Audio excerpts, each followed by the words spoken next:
Hello, YouTube modeling community. This is Rusty Rotor with a Mental Monday mail call. We only got one thing in the mail. We'll do it real quick. And this gentleman is also in on the Hot Wheels replica group build. His first video was flipping amazing. He went above and beyond what I could ever expect.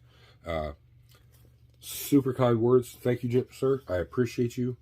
And he sent me the stamp pack that was meant for you to keep the stamp. But hey, if you want one, I'll just send you a stamp. Just let me know.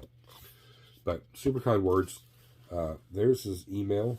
If you guys can make that out. You guys trade shop cards with him. There's the channel. Ruckus. I don't know why I can ever say that word. Ruckus Rods. Everything, all things automotive. You know, Gastronites. Look at that. That is, I love it. Great artwork. His editing and videos is flipping amazing. He reminds me a lot of Lucas C. When he snaps his fingers and little things pop up everywhere. And by the way, Luca lost 20 years of his life through data.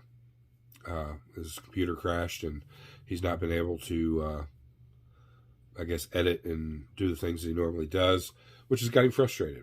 I can get that, I guess. I can understand that. But he said he's going to take a break. I don't get that. Matthew, don't quit. Keep posting them on your phone until a better day comes. And you're financially able to get back to where you were. All that is understandable. But I love your videos, so keep your videos coming and use your phone. I use my phone. I don't have the best editor on the phone, but there's things out there you can download on your phone and kind of make do with what you have. I like being informed by what you have to say, and I don't always agree with you, but I do like your videos, and I do like your content. And that whole clique out there in Arizona, I really feed off you guys. I watch all your videos, and you're inspiration to a lot of people. So just you gotta take a break for a day or two. I get it, but until you get better equipment, no. Use your phone, just like everybody else does. It's all about your video. Who's behind it that everybody wants to see. I'm not worried about all the fancy things popping up. It's cool that you can do that, but I don't need to see all that. I want to see the content that you bring to the table.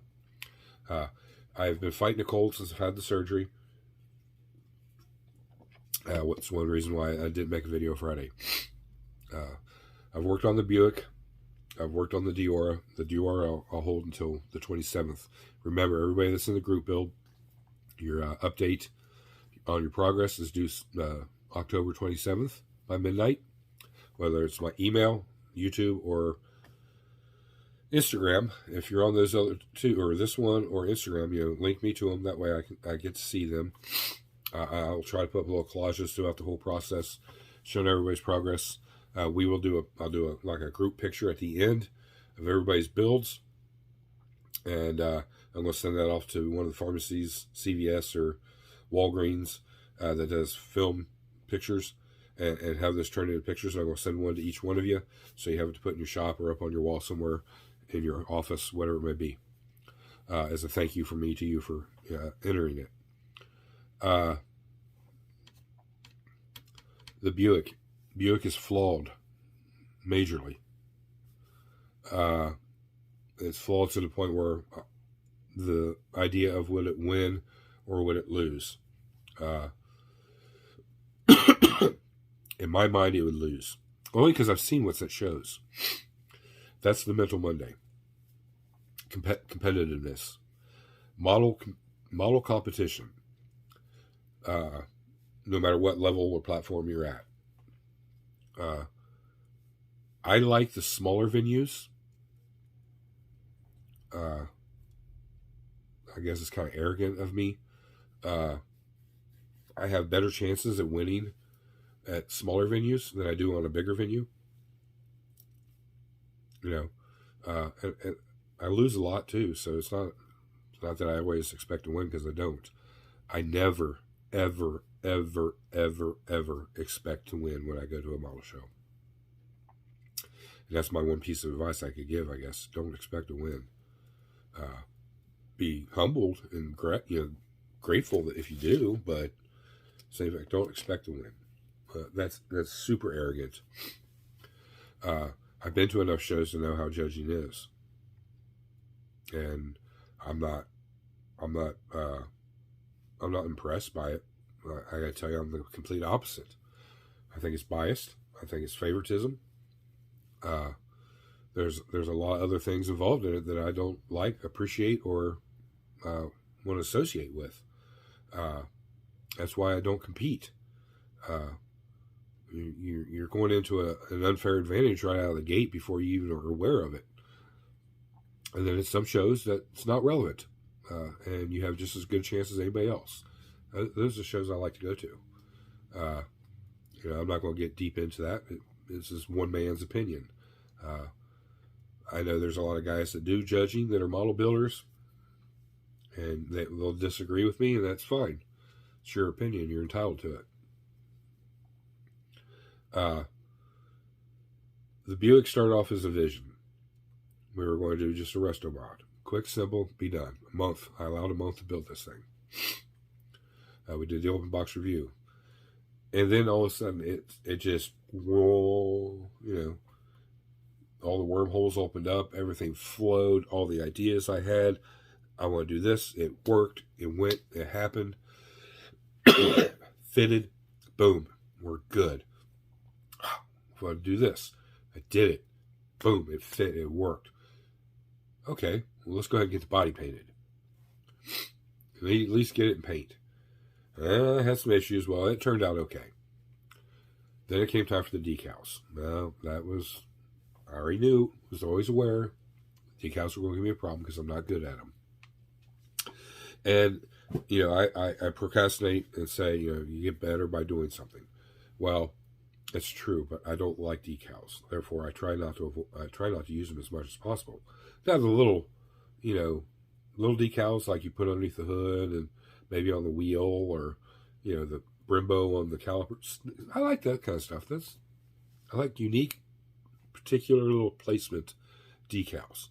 I'm not big on full body stripes, all that. I'm not. Now, keep in mind, this body has not been wet sanded or color sanded or polished out or anything like that. So that still has to be done. So we were flawed on the decals. We know that. I got ahead of myself on the hood. I've mentioned that. So I had to go back and redo the hood, and it just created more problems. Now I've got a nick here I got to touch up, which is going to look like crap. I had to touch up and around here because that white's supposed to be there. So now I've got the hard decision because these aren't under clear.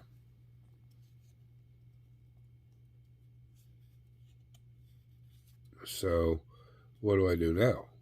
If I tape that, chances are my tape's going to stick to that decal and pull it off. So this is my thought process. I mean, this is done, so I'm not too worried about it. But I'm thinking I'm going to go ahead and clear. I'm going to touch this up. I'm going to go ahead and leave this alone. I'm going to clear over all this. I'll probably sand this out a little bit, smooth it up. It's not rough, but use a little TLC. And then clear the whole hood again. And then I'm going to remask it. Get me? Except for, I don't know if you guys can see it. See how you can see the back side of the decal where it overlaps on the black. It's kind of shiny. I will run, once I clear the whole hood, I'll run my tape line back on the little white line in between the red and the black. On both sides. Same way down the middle. And then I'll respray the matte black. Because I've got, look at that, it's flawless. It looks like I took it and threw it across the freaking floor. I don't even know how that happened. It's been sitting here on my desk. Nothing's fell on it. Nothing's rubbed it. Somehow that happened. That's a game changer. If I was taking a show, it would lose. It wouldn't even. They'd give one glance of it, and then just keep walking. Not even looking at everything I did underneath the hood or what I did underneath the car. It's not worth the time. That is crap.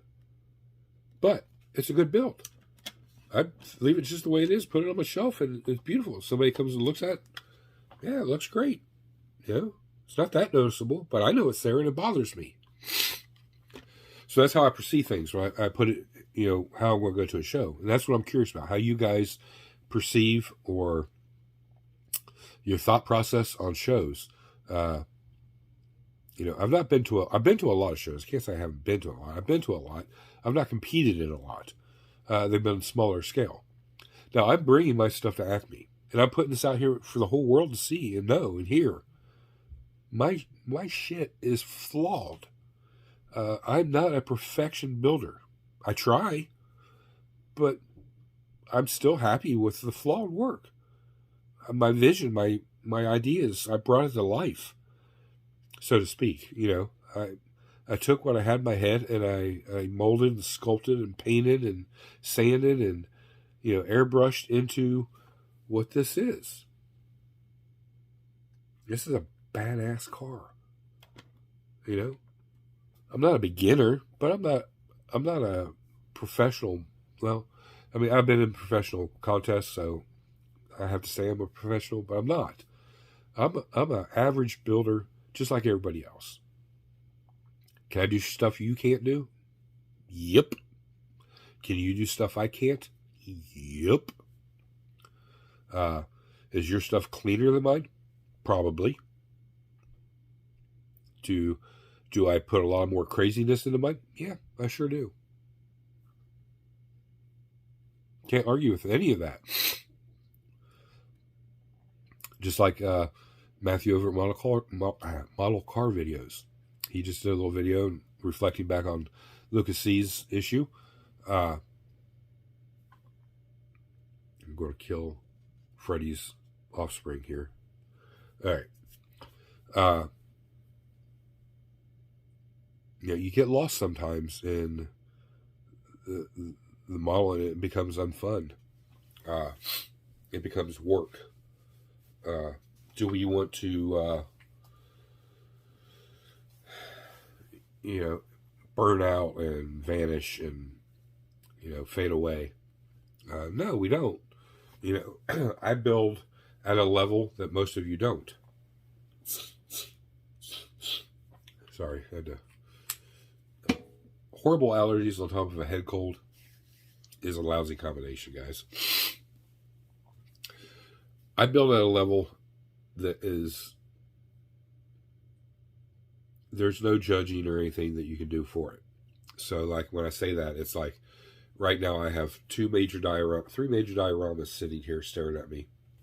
I have one for my model club that I got to build. I just got done printing the wheels yesterday. So now I've got everything ready to start building it. I've got Wife's Choice. I've got the group, Viewer's Choice. We have the Hot Wheels Replica group build. We just finished the 69 GTX. Now we're the 70 Buick. We've got a Budweiser build getting ready to start back here tomorrow. Or later today, one of the two. And then we have the Hot Wheels group build. That's what? Although, I can't even count that many. But I don't know how to do it anymore without doing it that way. It's because I take advantage of the time I have. So if I know I got 3 hours down here, I know I got about an hour's worth of work on the Buick, and then I got to let stuff dry. Well, I'm going to sit down here and twiddle my fingers for 2 more hours, watching grass grow? No, I spin my chair around, and I work on this one for about an hour. Everything I can do that I can get done in that hour. And then I'll spin over here and I'll do some 3D printing or work on another model. That's just how I do it. I don't ever expect anybody to work at the level I'm at. But if you take the craft itself, which is producing the model, I'm not the best. I'm not the worst. My stuff is riddled with flaws. You guys see it here on camera, and the camera does not show everything. You know, if I get up super close, sometimes you can see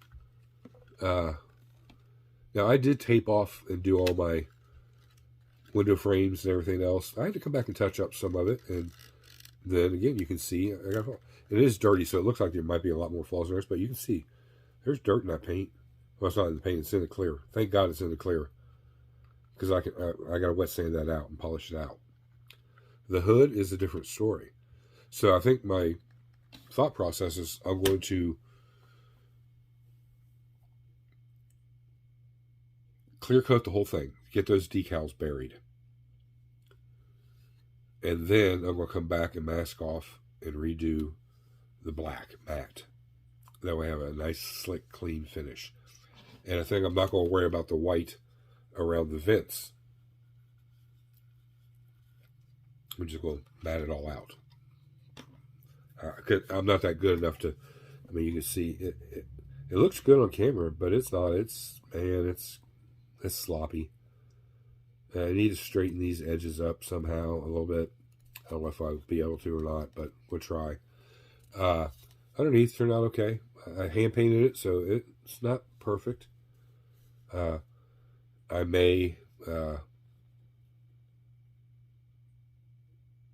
try to clean that up and just respray white and then come back in and mask it off.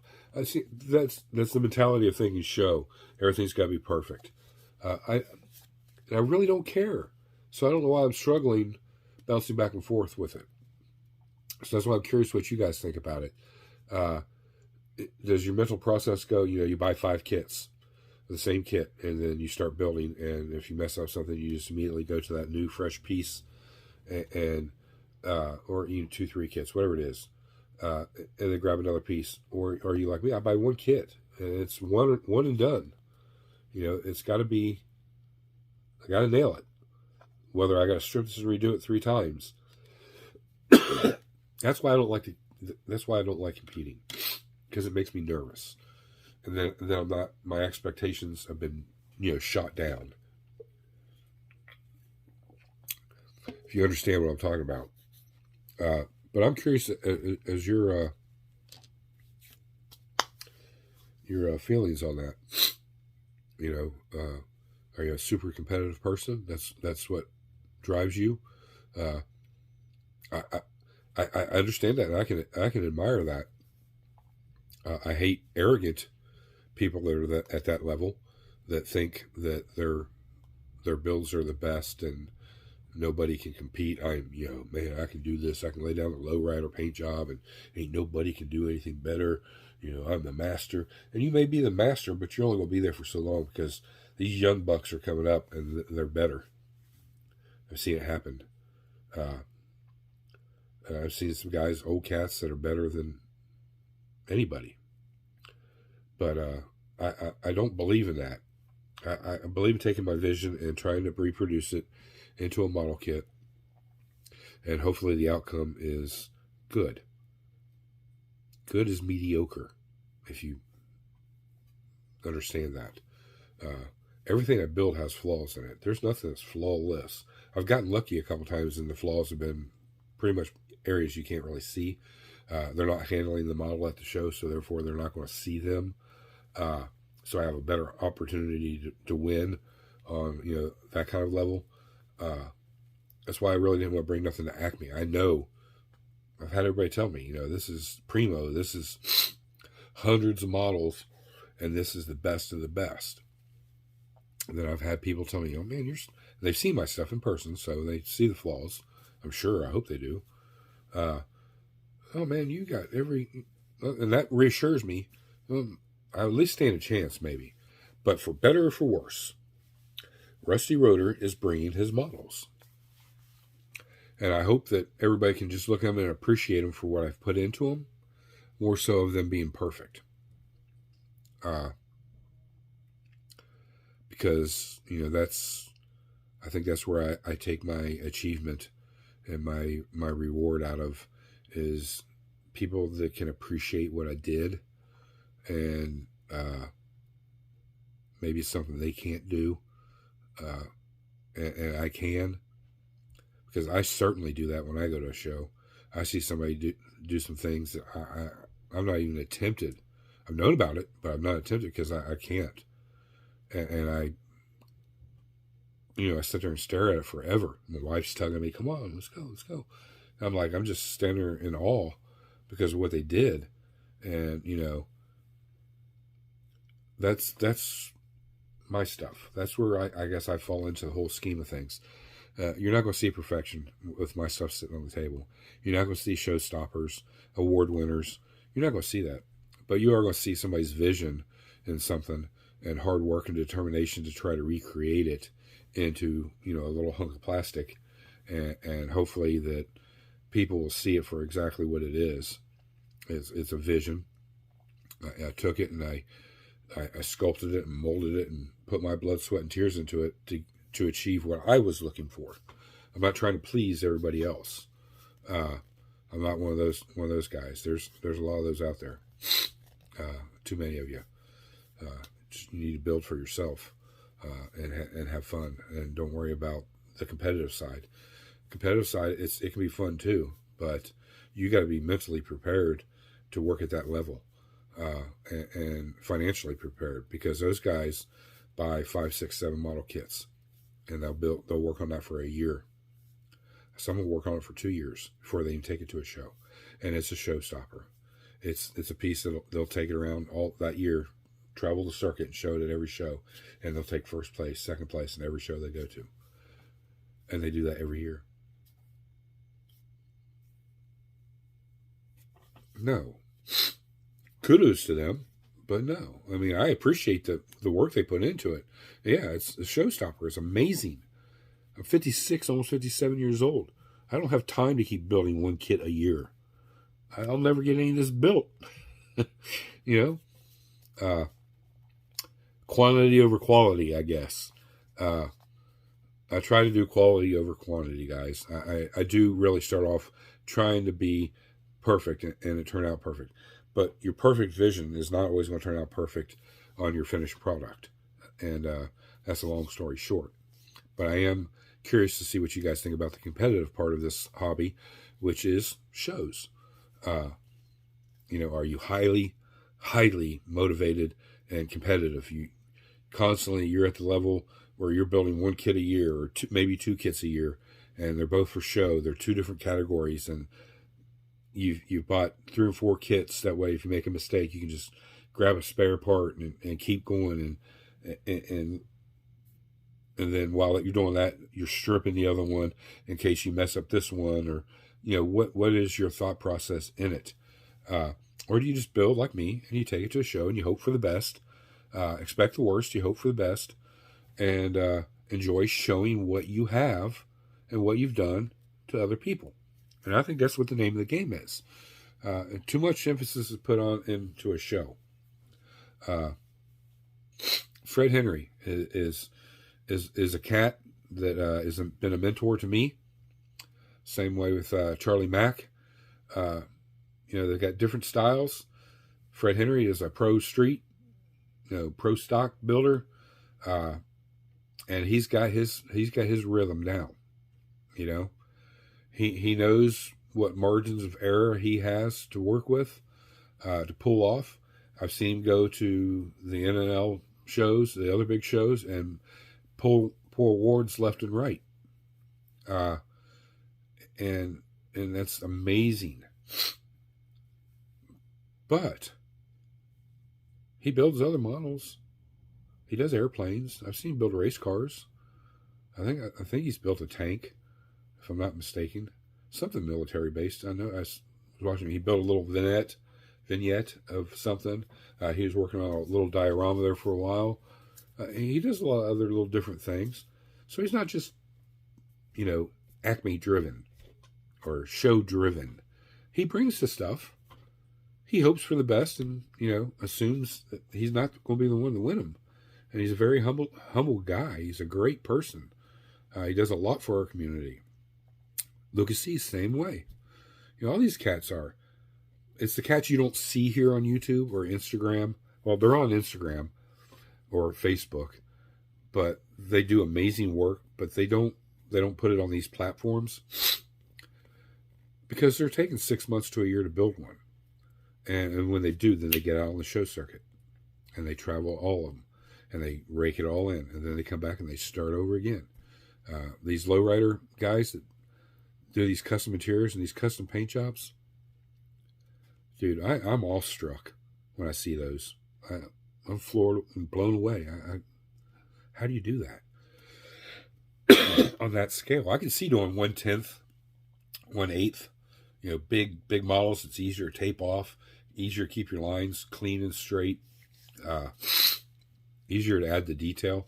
And that's, unfortunately, that's the avenue I'll be going down, is because my eyes aren't the best, my fingers aren't the best, and I'm going to have to move to bigger scale so I can keep doing what I love to do, but on a bigger scale. And you say, Rusty, you're going to build? Yeah, I'm not changing my genre. I will pro tour out a Mercedes Benz. I have one going. I've got plans for that. Keeping it the classic silver with the red interior, but matted out black wheels, wide wheels all the way around, slammed to the ground, the stance, adding all that engine detail, but on a big scale. I got this big Corvette sitting back here. Woohoo! Right there, you see it buried under the boxes? I don't know what scale that is. I think it might be a 1/8. It's a split. I don't know if it's a split window. I think it's a 64. Pro touring that thing out. 3D printing is my way of doing the things that you normally can't, because I can't just go to Detail Masters and order pro touring stuff. I've only found one company that offers pro touring aftermarket stuff, and that is just drew a blank. With the GTX, Pro Touring GTX, that 4-link setup in the back, that's a Pro Touring 4-link. Then they have Pro Stock 4-link. They're different. They're actually physically different. So, it's slowly making its way out there, because it is a growing genre, but it's not widely available stuff. So I either have to find people that create files, or have to make the stuff myself, or just create it myself. It doesn't exist in the real world. It's just I created it to fit what I was doing, and it just happens to work. And I've not yet been to a show where there's a category for pro touring. It's always been, street freak or hot rod, or, kind of those categories that I have to enter in. And I'm entering into a category that they're just too many and too good. That's one of the main reasons I don't compete. I'm not competing on a fair plane against other people that do the same thing I do. Now, yeah, I could go build a hot rod, and I will be. I love the old school hot rods. I love the old, the 30s, the 40s, and the 50s, the big fat fender cars. I love them. But I still put my flair into it, the pro touring. It's going to get low pro tires, big tires in the back, little tires in the front. It's going to get a crazy modified engine in it. But that's just me. It doesn't have to be one particular car. It's the style, which is the suspension and the engine. And that's the pro touring. So hopefully shows start opening up a different category for, maybe I compete against the pro stock guys, or pro street at least. I'll have a better avenue of competing, and maybe I won't mind so much. I hate competing, putting something I built that's more creative than reality on a table, and have to compete against a full-blown pro mod that's just, nitrous ran everywhere. Everything's connected like it's supposed to be. Everything looks like it's supposed to be. He's going to win hands down. Why did I even bother? Hopefully maybe one judge says, oh, wow, look at this is fantastic. But 4 other judges say this is what we like. This is 4 out of 5. He wins. But that's just me. But I will be bringing my stuff. Certain things, not everything, but no, about 6, I guess, I'm going to be bringing. I have 6 boxes, so yeah, 6 kits. Maybe one I'll wrap up separately. to Acme for good or bad. I don't care. I don't care if people nitpick them apart. Doesn't matter to me. I know the flaws on them anyways. But I'm going to bring them for everybody to see. I'm throwing myself out there. Mercy, you know. Because I've never, you guys can't go back in any one of my videos and catch me in something saying that, you know, I build perfection. I showed you the one that has come closest to being perfect, and it's still not perfect. But it's just my craziness that I transform into a plastic car that I do this for you guys to see. And you know, that's kind of it. I'm just curious as your feelings, your beliefs on competing, how you prepare yourself for a model show. Do you not compete? If it's something's going to be too long, you can email me. My email is always down there. If you're needing any products, paints, used kit, model kit, new one, go check out Mark. That link's down there too. Hit it. Go check him out. Every time that helps me out just a little bit of bringing bigger builds and seeing my crazy ass designs put into it, because that's really all I am. I'm a designer of model cars. It's one particular, well, it's not one particular, it's 3 different genres: Pro Street, Resto Mod, and Pro Touring. That's where I lie. Or that's where I lay. I do like old school hot rods, and we will be building some. We'll be building one for the diorama.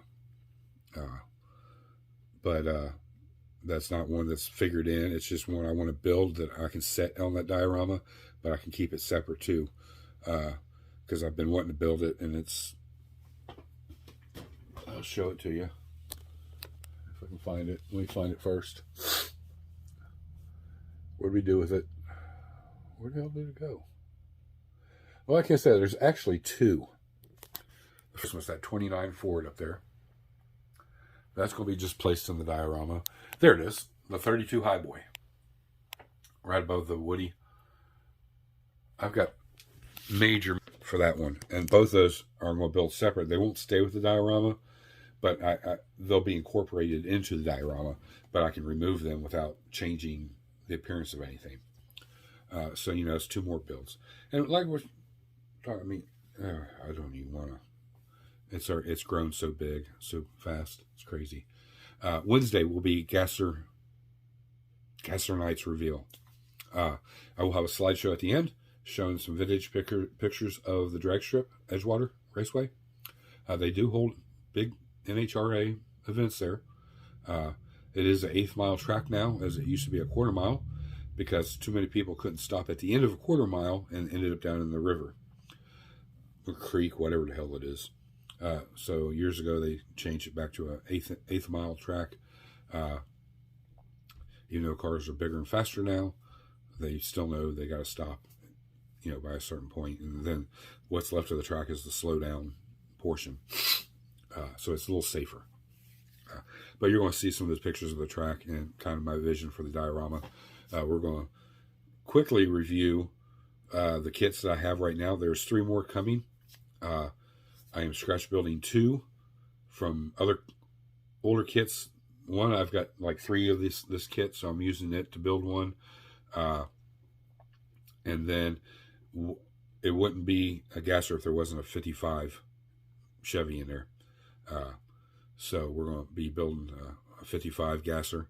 I've 3D printed gasser parts. I found the files, and they printed beautifully. All the front suspension. I've got the 4-link, 4.9 rear, or not 4.9-inch rear end with the 4-link for it. I've got a file I've not printed yet, which is the ladder bars. So I need to go get that file and get those printed, so then I'll have all the components when I start scratch building the 2 kits. Both those will be worked on simultaneously when we start that diorama. Now, keep in mind, this diorama is coming after or during the garage. Like I said, I'm not happy unless I'm in a world of chaos for some friggin' reason. I have a bill that's due for the club meeting next month. I missed this month's meeting because I was sick and I just had surgery. But I'll be working on the Hasegawa kit number 21209, 124th scale Volkswagen bus. Type 2. It's the 1967 delivery van, Volkswagen bus. But I've got aftermarket twin turbo 911 motor to put in it. Engine, I don't know why I say motor. Motor is electric. Engine is gas. And I printed off a set of custom tires and wheels for it. I actually have two sets. I have a Speedster style, and then I have a classic design wheel, a wider tire. So I think I'm going to go that route with them. And then it's going to get a beautiful paint job. But that's for the club. And then we've got Budweiser we're going to be starting. We've got the Hot Wheels group build. And then the Buick, which the Buick's almost done. We're going to take a look here real quick at the... you can see the engine is in. This is just mocked up. The body's not married yet. But I do have the glass in it. It still has to be wet sanded and polished. I'm trying to see how the tube and the air filter will fit. The radiator is ready, but I don't have the radiator in it. So I still got to fit that in there. And then see if I can kind of tell right now the radiator is going to be hitting it. So I'm going to have to figure a different route. Excuse me, for the tube and that. But I just got a little bit of work to do to the interior. Turn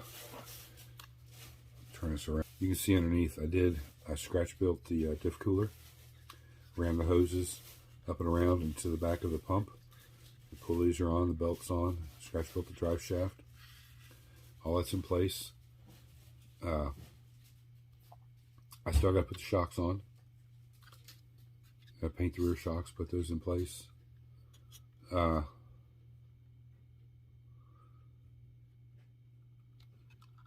the transmission pan's in. All this, everything's been weather, black washed, whatever you want to call it. I'm not going to take it apart here yet. But you can see I got the speakers in.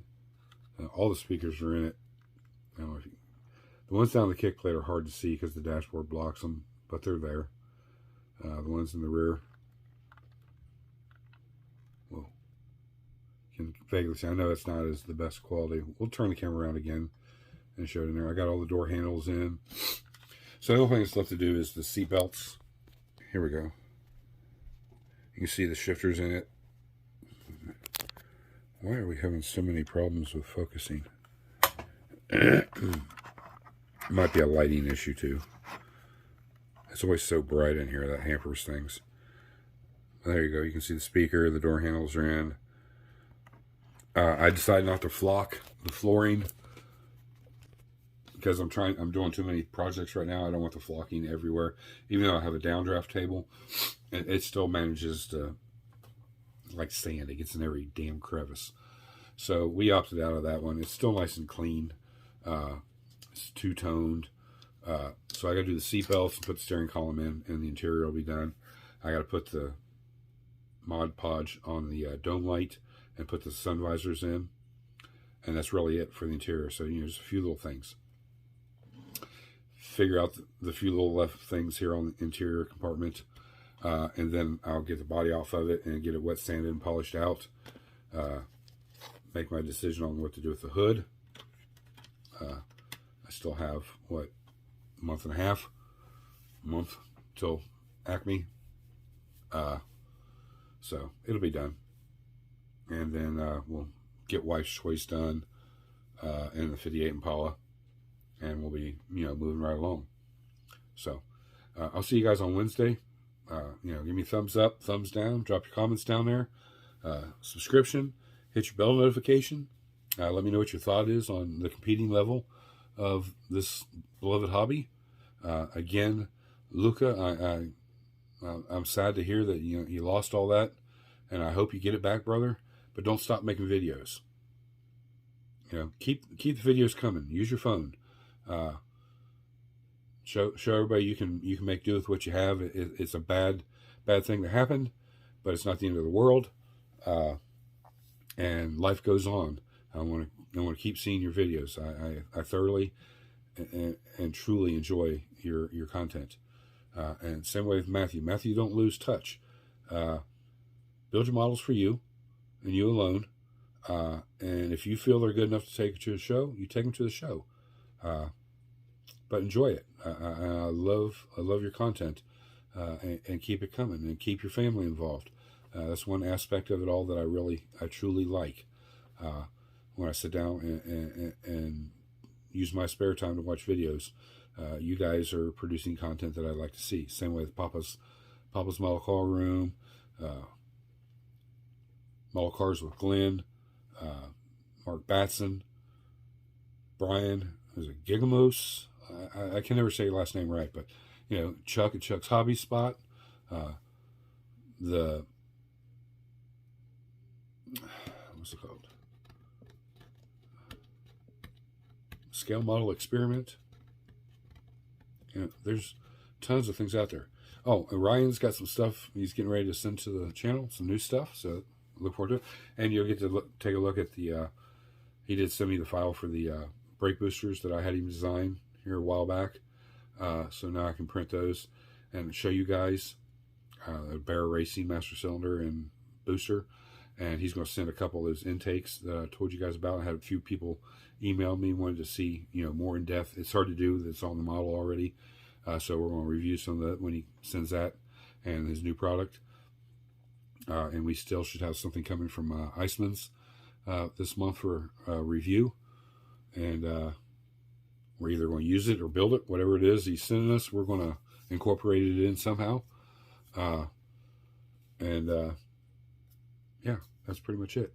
So until Wednesday, guys, this is Rusty Rotor. I'm out.